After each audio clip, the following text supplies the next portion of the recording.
Hello, hello, my friends. AmyR here with Prairie Paper and Ink. Welcome back to my face and my card making space. And a quick and easy video using a couple of the new Altenew June 2026 release. I will have a link to the release in the description box below the video. It is so good. It's so good. And I have another video coming tomorrow. Yes. This one will go up the day of the release, and then I'm in a video hop tomorrow. So I will have more cards and another video, all the good things. So stay tuned. But everything I use today will be listed and linked in the description box below the video.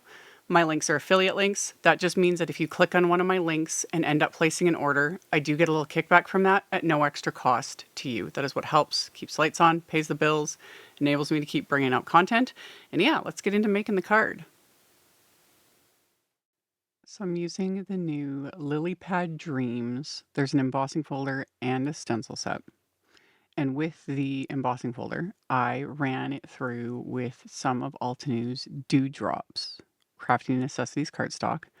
I've talked about this more and more recently. I have been obsessed with stenciling on color cardstock, which some of you might be like, wow, like, of course. But it's something that my brain just never really considers, specifically with embossing folders too. It just, I don't know.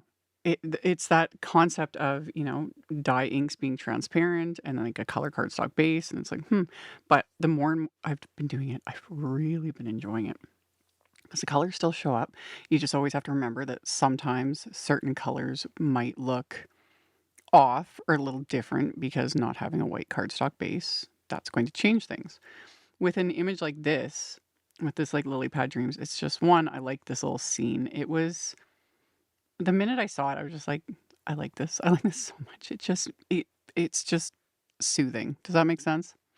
And with so many greens, that'll look great on top of the Dewdrops cardstock. But even a couple of the other colors, which we'll get to in a second, turned out really, really well. So I've got the colors I'm using here on the screen. Tried to make sure to like show everything because I was using mostly the colors that are recommended because I showed that briefly with Altenew's packaging. Quite often they include, in fact almost always, color combos, ideas, layouts, all, just tons of extra info. And I like to generally use that as a starting point. Or at the very least, sometimes it'll be like, oh, I would never would have thought to combine like these certain colors together and things like that. So with the packaging, I went with mostly the colors they suggested, but then I pulled in a couple other ones, like right here where I'm blending these like sort of rocks or browns, and it said like vanilla cream, which this is one of the colors where it's like this looks a little odd on Dewdrops cardstock, but I put that as my base, and then I went in with like some hazelnut and some milk chocolate, and then when it fully dries, it looks totally fine. So it's always sort of a little experiment, but at the very least, I do recommend even just kind of following the ideas loosely from the packaging on your first go, whether it's a stamp set or a die set or something that's where it's embossing folder, stencils, what have you. Just to kind of get your brain around the different parts, the layout, all the things. And then after that, you do do whatever you want and go from there. And yeah, all these are Altenew's fresh dye inks. I'm also using their mini blending brushes. Love so much. This is sped up. This didn't take that long, but this is sped up in editing. And I had the stencils. I didn't really show it, but there is, of course, like there's the etch lines in between the different areas where you need to move the stencils. These lined up so easily, especially over a 3D embossed background. I find that the stencils, it's so much easier to line them up. I do always emboss first, then stencil, because I find it easier to line up the stencils to the different areas with the embossing versus if I stenciled everything first, pretty much guaranteed that I'm gonna mess up the stenciling, and things aren't in the area where they need to be. And then I go to emboss it and it's just gonna be a mess. So I always emboss first. I just find that easiest. And then, didn't bother with like any masking or anything this time because I worked with just the mini blending brushes, and everything was thankfully located just on the stencils, on the image, etc., in ways that was just convenient. I didn't need to mask. So I also really enjoyed like just playing with this because it wasn't difficult, you know? And sometimes even if it's not ever really necessarily difficult, but sometimes it just requires a little extra brain power. And sometimes I just don't have that. You know, I just want to sit and add color and not really think. And that's kind of what I did with this. And I very much enjoyed it. And every time I peel off the stencil, it just makes me happy. So, for the water, this was another one where, because it was supposed to be like, I think just dewdrops in Galactic Stream, I pulled in that Aqualicious shade as well and was just blending all three of those into each little area for the water to get that gradient. Again, love so much. And then the final little bit to finish off the little flowers in the centers. And then once this was all stenciled, this panel was originally slightly bigger than A2 size, so it was about a little over 4 1/4 by 5 1/2. So when it was all done, I ended up trimming it down to 4 by 5 1/4 inches. And then I trimmed a panel of Galactic Stream cardstock to just slightly larger to mat it, just to give it that little extra something. So I had trimmed them down, and then I glued these together with liquid glue. And then my card base is a top folding A2 white note card, so 4 1/4 by 5 1/2 inches. And on the inside of the card, I just took the stencils and added a couple of the lily pads. Like I haven't even cleaned off the stencils. I was just careful.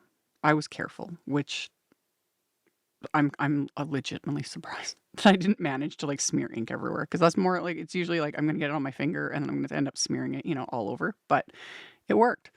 So I just blended a couple of lily pads, let them, let the ink, the brush kind of pick up some of the green that was already on there, or whatever. It doesn't look the greatest at first, but they soften and they smooth out, and it looks fine when it's just done. So I blended those just to give, the inside that little extra color. For my sentiments, this is not new. This is an oldie but goodie favorite I've used many times in many videos. It's the One Go Solid Sentiment Strips, the original press plate and wafer die set. There's a couple other press plates that were add-ons, like down the road. And I've hot foiled, I've pressed, etc. these sentiments many times. I have a pile of them and I just put them in the package. And when I pulled this out to use sentiments, I just dug through what I had and found a couple that were just perfect for this card. So that saved me some time. There is a new set in like more of a banner shape in this release. I need to get my hands on it. I don't have it. I love it because I love those press plate. And there is a stamp set you could get instead if you're not into press plates, I'm pretty sure. Options. Love the options, y'all.